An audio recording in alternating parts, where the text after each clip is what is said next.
Hello everyone. In this particular video, we will be solving the sixth question of the GATE CS1 paper series. I have put a brown paper in my pocket along with the chalks and possibly other things. And I suppose everyone must have reflected how primeval and how poetical all these things that one carries in one's pocket, the pocket knife. For instance, the type of all human tools, the infant of the sword.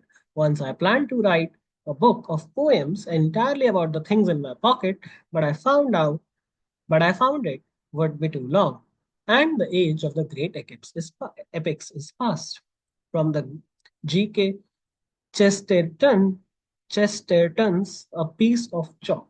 Based on the information provided in the above passage, which of the following statement is true?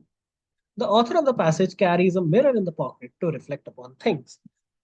Here, in any way, mirror is not mentioned in the passage, hence we will skip that.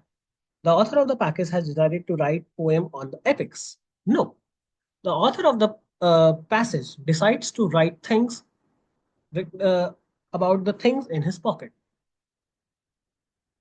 Option C, the pocket knife is described as the infant of the sword. As you can see here in the third line, how primeval and how poetical and the things that one carries in one's pocket. The pocket knife, for instance, the type of all human tool, the infant of the sword. This much highlighted section defines that the pocket knife is described as the infant of all swords.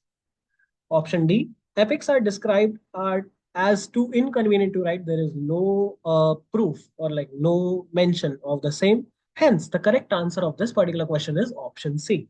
That's it for this particular video. Till then, take care. Bye bye. See you guys in the next video.